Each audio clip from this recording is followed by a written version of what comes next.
Friends, today is about wrapping up. As summer is wrapping up with Labor Day weekend and coming to an end, so too is this sermon series that we've been on, Seasons of Summer. As we've talked about the invitation that we're invited to in summer to find rest and to celebrate and to prepare for seasons that are to come. Over these last 3 weeks, we've been talking about preparation, and that's where we're going to wrap up this morning as we look ahead to next week to kicking off at our new home at the Ridgeview campus and all that entails in the season that is ahead. And I've asked you all throughout our preparation part of this to be an intentional prayer with me for our community together in our various places and spaces. And I want to ask you to continue that, most especially in this week ahead, to be in prayer each week for common grace as we look forward to where God is leading. So we began this whole Seasons of Summer sermon series by looking at Elijah in 1 Kings. And I want to wrap up by going back to that text, catching up on the rest of the story. So you'll remember that Elijah is a prophet of God, called to speak to the people on behalf of God and called to speak to the people of Israel. And as he becomes in history known as a paradigm for what the prophet is and sort of becomes a staple of the faith, that's all good and well, but he wasn't especially well liked and received in his time because he often was carrying difficult news. And so he did things like said that there was going to be a drought coming because the people had failed to be faithful to their covenant with God, and it had happened and many people were struggling. And so he wasn't always that popular as he called people to turn back to God.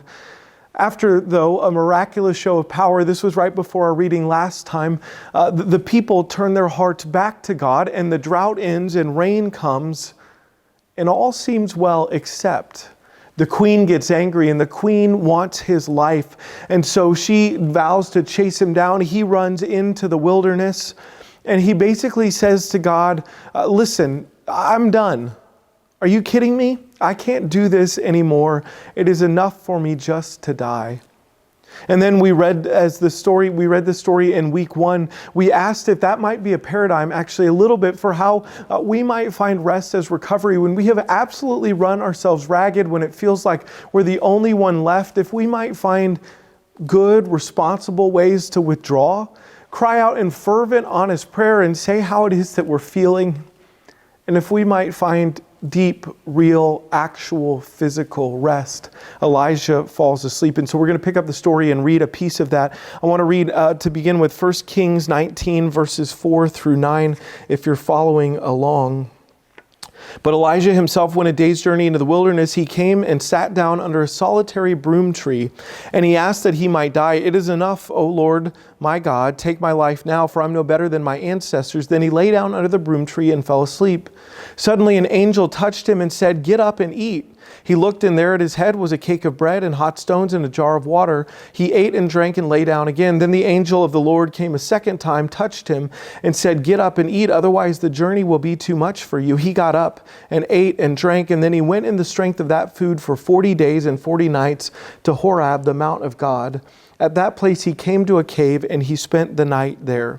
So after this initial recovery, Elijah spends these days in the wilderness, these 40 days, presumably still trying to make sense of everything that's happened and everything that he's experienced. By the way, almost every time the scriptures mention time in the wilderness, it's about a season of preparation, entering into a new season, a walking in between or a liminal space. Almost every single time it's the beginning of something new. And usually in this preparation, God is going to be doing big and miraculous things or preparing people for big and miraculous things. So let's pick up the story and see what happens next. This is beginning in the second part of verse 9. Then the word of the Lord came to Elijah, saying, what are you doing here, Elijah? And he answered, I've been very zealous for the Lord, the God of hosts, for the Israelites have forsaken your covenant. They've thrown down your altars. They've killed your prophets with the sword. I am the only one left, and they're seeking my life to take it away. And God said, go out and stand by the mountain before the Lord, for the Lord is about to pass by. So I want to pause there. Notice that Elijah's biggest complaint in this moment is that he feels like he's alone. He's the only one left. And even though God is attending to him and there with him, he feels like he's the last one. He's the only one. Notice also that God doesn't immediately answer that question. He calls him deeper into conversation.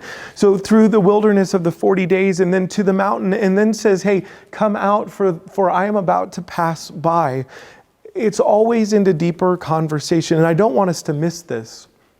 We've been talking all through these last few weeks about the necessity and the importance of spending time in prayer, of confessing our dependence upon God, of keeping God in our vision as we move forward. And that continues, this dialogue, this conversation with God. It may not look like it does for Elijah in our lives, and yet it's no less important that we continue our conversation with God.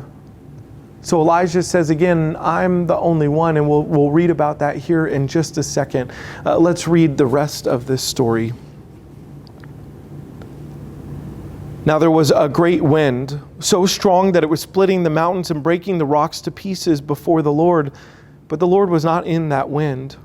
And after the wind there was an earthquake, but the Lord was not in the earthquake. And after the earthquake there was a fire, but the Lord was not in the fire.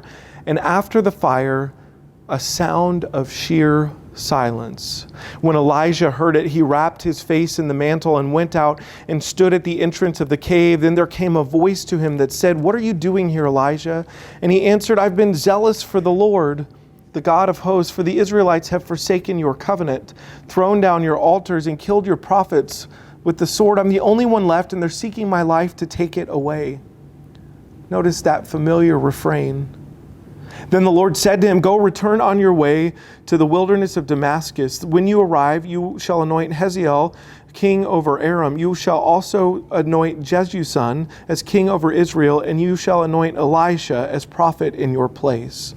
And then verse 18, "Yet I will leave 7,000 in Israel, all the knees that have not bowed to Baal, and every mouth that has not kissed him." May God add blessing to our reading and understanding of this. So in that deeper conversation, God shows up. But God doesn't show up in the way that Elijah would have expected, or maybe we would expect. It's not in the forceful wind. It's not in the earthquake or the fire, but rather in the still small voice or the sound of sheer silence. It's there that God shows up. And I think God will always show up. Sometimes we don't recognize what that looks like, but God does show up in this instance, and God addresses Elijah's biggest concern. Did you hear that at the end? Not only are you going to go anoint these people, one of them is going to be your assistant, Elisha. And Elisha will travel with Elijah, and they will do ministry together, and Elisha will continue the ministry after Elijah is gone. So you have somebody to do ministry with you. And by the way, there are at least 7,000 people who have not bowed to other gods, who have not failed to stay faithful to God. So you're not alone. That's what that message is, and I don't want us to miss the importance of that. It's out of that strength, out of that promise, out of that moment, that encounter with God, that Elijah is immediately propelled into the next phase of his ministry. And so a couple takeaways for all of us. First of all, Elijah gets a glimpse or a bit of a direction about the next step. Notice he doesn't get a 14-step plan or know everything that's going to happen, but he has an idea of what the next most faithful step is. And he goes into that, trusting that God will continue to lead him. When we're in moments, that last moment before the next thing, oftentimes we want to know the 10,000th step. And sometimes all we can get is the next most faithful step, and we're good to take it. A second thing to pull out of this text, God reminds Elijah that he's not alone. Maybe you've been in that place of isolation, or maybe even self-pity, feeling like you're the only one, or you're the only one who cares about this. Maybe all of us have experienced that to one degree or another over these last few months of the pandemic. God says, no, you're not the only one. Not only do you have my presence with you, but there are other people. And I think that's true for us, and we need to be reminded of that. Finally, there is still work for Elijah to do because God is still working in the world. The same is true for you and I. There is still work for us to do because God is still doing work in the world. So this week, as we conclude talking about preparation as a part of what summer invites us into, I'm thinking of that last hurrah, that last moment, the last trip out of town, the last weekend to stay up too late at night watching movies in the backyard. It is the Selah, that breath, that pause from one thing to the next, the preparation that comes through rest. It's the moment before the moment where everything kicks off. So how do you mark that moment? What do you do in that place? Do you anxiously pace around your room? Do you run through your to-do list one last time? Do you look over your schedule or perhaps do a deep dive so that you can be ahead of the class or the challenge that is ahead? Or maybe you do something different. Maybe you sleep just to try not to think about it. Maybe you busy yourself with a hobby, anything to take your mind off what's to come. Maybe you go on a long car ride, either to think about it or to think about anything but it. What do you do in that last moment? For Elijah, the time has come before returning to his work, and it's marked by reflection and prayer and an encounter with God. It involves a deep trust and a deep expectation that God is going to show up. And it also comes with a great surprise that God isn't showing up the way that Elijah thought. Nonetheless, God shows up and strengthens Elijah for the journey. Remember, I said 2 weeks ago as we began talking about preparation that Jesus would often withdraw to pray right before something really big happened in his ministry. We do well to take note of this pattern, whether it's in the Old Testament like Elijah or whether it's in Jesus, the one who we follow. This happens over and over. In fact, in Mark's gospel, beginning in chapter 1, verse 35, Jesus kind of begins his ministry in this way. It says, in the morning while it was still very dark, Jesus got up and went out into a deserted place, and there he prayed. And Simon and his companions searched for Jesus. When they found him, they said, "Everyone's looking for you." And he answered, "Let us go on to the neighboring towns that I might proclaim the message there also, for that is what I came out to do." And he went through Galilee, proclaiming the message in their synagogues and casting out demons. This is the kicking off of his ministry. And what's he doing right beforehand? Withdrawing to a place to pray. And I'm struck by these two stories, these last moments before a new thing. How is it that you observe that last moment? What does preparation look like in that place? Friends, that's where I think we are today. I'm thinking of that moment right before you take a leap. In the season of transition, any season of transition we find ourselves in, I think we're wise to take a deep breath, to take a pause, and to continue in prayer, to sort of set our antenna or our coordinates on our need for God and God's presence with us, to help keep the arc in our vision, and to be aware that perhaps God's voice or leading doesn't look exactly like what we thought.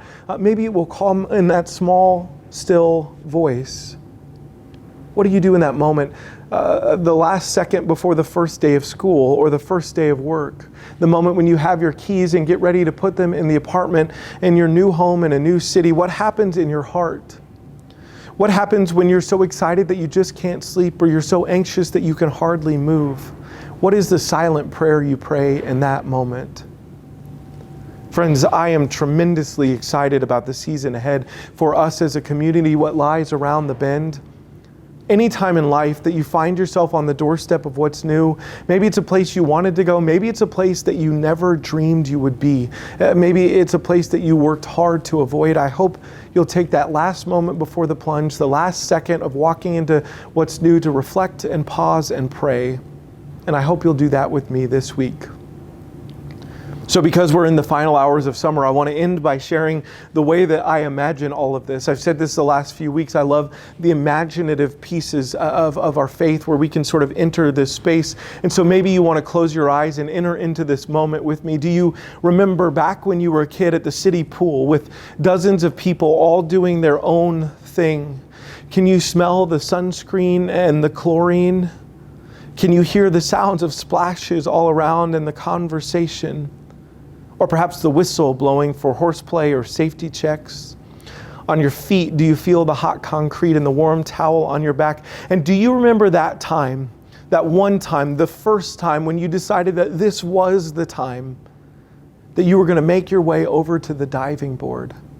And you were going to do it, you said.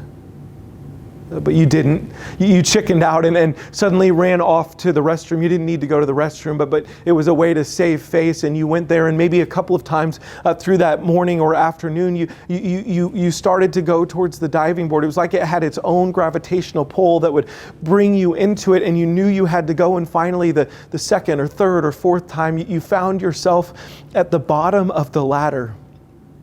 And you grabbed onto those rails and you began to climb up. And you were climbing up, but also it was somebody else. It was like you were watching yourself do this, an out-of-body experience as you were climbing up that ladder. It was you, but it was not you. And then your feet hit the board, and all of a sudden it became a bit more real. The diving board was under your feet, and it felt like your toes and your feet and your ankles were cast in iron as you slowly began to inch forward, bit by terrifying bit. Somehow your steps got smaller as you went. You didn't even know that was possible. And you looked around and you looked down and you looked up and you looked in. And all of a sudden you realized as you were slowly walking that you hadn't taken a breath in 30 seconds. And so you tried to bring air into your lungs. Forced, unnatural, you filled them up. And somehow in that breath, in that time, you had made it to the edge of the board. And just like that, all the air was gone again. And you thought about turning back, but you were afraid if you turned around, you may just fall off. And then you realized there was already somebody at the ladder, the next kid getting ready to jump off the diving board, and it was too late. You'd seen people do this before, you said. You knew they had jumped and they had fallen and the water had washed over them. And whether it felt like a split second or a few seconds or an eternity, they would eventually come back up and breathe in deeply. And your eyes were closed and you knew you had to do it. You were just certain that everybody was watching you. All of a sudden, you were aware of the board flexing beneath your feet, and you began to bend your knees and close your eyes and tense every single muscle in your body, and you took in that last breath.